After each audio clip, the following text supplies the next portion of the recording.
Hi, so today I'll be showing how to find the mRNA sequence when given the wild type and mutated amino acid sequence. We are given that the wild or normal protein had an amino acid sequence of methionine, tryptophan, phenylalanine, threonine, lysine, glycine, followed by ... which means the sequence continues, but for our purposes, we do not need to know what comes next. The mutant protein has the amino acid sequence methionine, tryptophan, isoleucine, and lastly, histidine.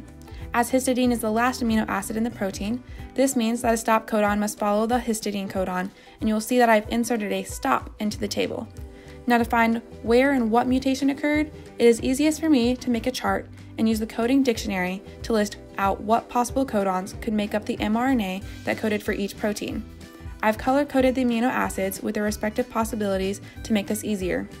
If we move down here, you can see I filled out the possible codons with the letters underneath, signaling that the third place in the codon has several possibilities.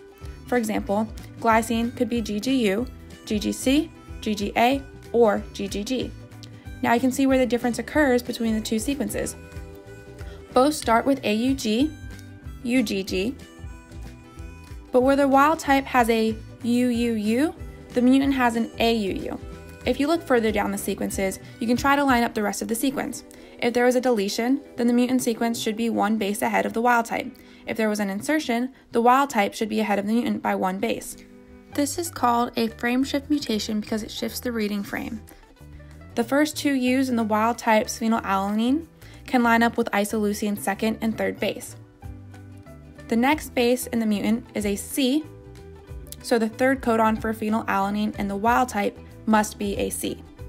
The A's then match, and then the wild type has a C, which must match with the third base for histidine. The codon for the mutant must start with a U, so the third position for threonine must be a U. The lysine's first two bases must be AA, so the stop codon must be UAA. The glycine for the wild type could be any of the four possible codons, GGU, GGC, GGA, or GGG, based on the information given. Looking at the sequences now, we can see that the mutant has an extra A inserted here in this position and has shifted the mutant sequence one base behind the wild type sequence, which has changed which amino acids are coded for and how long the protein will be. You can then write out the sequence for each. A possible sequence for the wild type going from 5' to 3' would be AUG, UGG, UUU, ACU, AAA, GGU, and so on. The mutant protein would be AUG, UGG, AUU, CAC, UAA. And that's how you find the base sequence from the amino acids given.